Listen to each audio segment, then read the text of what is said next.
My brother Leke, uh, you would be the one to attest to it that I love you from the bottom of my heart and I have tremendous respect for you. And even for the person that you are, ever ready to help. And I can publicly even attest to that. You've been kind to me and all that. But let me tell you something.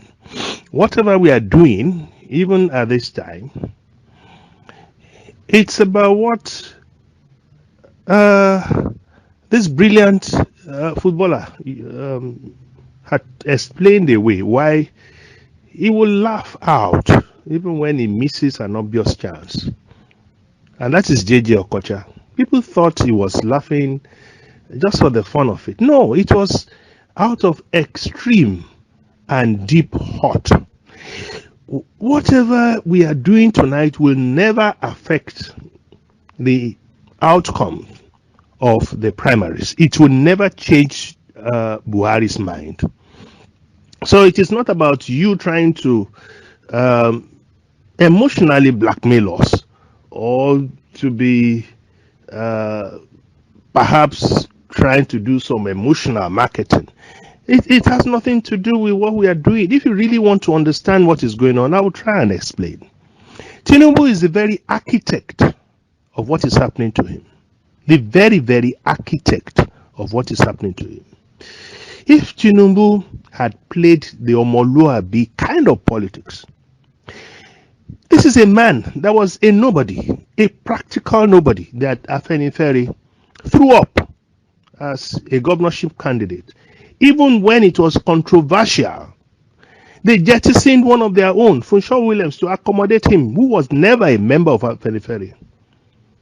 And what then happened? See the way he treated the elders, the leaders of Afenifere, who made him to become a governor. And if he had not become a governor, then what would have been his trajectory in life? As if that is not enough. See the way he decided to play the ultimate betrayer of his own people by supporting Tambua against the person that the PDB had chosen to be the number one citizen of this country, a Yoruba Mulika Takonde. But there's always something called karma. I didn't have anything to do with that. None of us here who are seemingly making jest of it. But we are hurting. It's just that this man threw away everything about the Yoruba heritage just to pander to this same Fulani that you said, wait until the Fulani take over. Are we getting real here? He is the architect of all that has happened. For how many years? The man even refused to study history. Afonja did it. Alimi, that he recruited. What did Alimi do to Afonja at the end of the day? He killed him. And what did Alimi do? He sold his birthright. He sold his people. Caused the fall of the Oyo Empire. And then what happened to Akintola? In wooing and hobnobbing with the North, the Fulani, look at how it turned out to be for him. Look at Abiola. He won free and fair. Is Tinubu ever going to tell me that he has done more for the North, for the core North, for the Fulani, for the Hausa more than what Abiola did for them? Maybe you should listen to the interview that Edmond Obilo conducted, the one he sought for the opinion of Dr. Victor Omololu Shobowale Ululoyo. Now, the point I'm making is very simple. It shouldn't, like in the interview that I did with the same Edmond Obilo, it shouldn't have ventured out of this very safe place.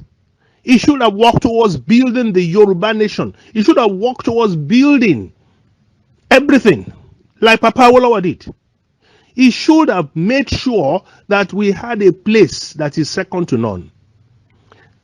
When I was consulting actively for the World Bank, there is a document that I came across and I started to shed tears immediately. That in the whole of the world, As of 1962, no other region, no other part of the world had the kind of growth that the western region of Nigeria had. So what stopped Tinubu from doing that? Rather than that, selfishly, he ventured into the Sahel to go and meet these same people that have shown us that they don't like us, that they don't play with power. And look at what has happened. They will kill our people, they will not talk. The daughter of the leader of the Yoruba was killed by these same people. He went to Akure and denied and said it was not the Fulani. And he said, we are the cows. And what do you want me to do? To support such a human being? To support such a vile person who sold us to the Fulani in 2015 and continue to sell us until today? That suddenly now the dawn of awakening has come. Am I a fool? This man is treacherous. The Fulani killed people at Okiogun, killed people at Ibarapa, killed people at Yewa. He didn't say one thing, not one sentence came from him. Neither did he even try to alleviate the sufferings of these people by either visiting them or even sending them money or something. But let something happen. A small market bonds in Kano, he goes there to donate 50 million. But then how many markets have gotten bonds in Ibadan? In Lagos here even. So why would you come here and try to gaslight us? Why? My good friend and brother, why? On who? And people will say, oh, Tabaja Bikakuko. That is Ashipa away. If we go to the war front and it's a real war, Ogun Law, Wani Tabaja Bikakuko, if I say that to an enemy, I'm dead already. Any yara logungbe loro ogun. Tabaja Bikakuko bitibawo. This man didn't know that we exist before he started all his rigmarole with the Fulani and decided to jettison us. Now he's telling us, I must sing so years. Who asked you to go and become a slave to them, thinking that they will give you power? Is that the way it works with the Fulani? They said conscience is an open wound. Only the truth can heal it. Who said it? Udman Dampodio. Does Tinubu have conscience? If he had conscience, will he be doing all that he has done to the Yoruba? Ordinary Amotekun that some of us labored. I was part of those who drew the bill. I went to radio and television to promote Amotekun. I went to defend the bill on the floor of the House of Chiefs in Ibadan. And then, has this even considered setting up Amotekun in Lagos? That is the kind of person you want me to have some sympathy with, empathy with? As if that is not enough. This is the man that has disrespected my own leaders, my selfless leaders. Baba Debanjo, has he ever held a position? 3 times he was asked to be a House of Reps. 2 times he was asked to be a senator. 2 times he was asked to be a governor. The man refused. All he has is just his love for the Yoruba. But then he would disrespect them. So you won't tell lies against them. And then you are trying to appeal to what exactly? All the bridges that he has burnt?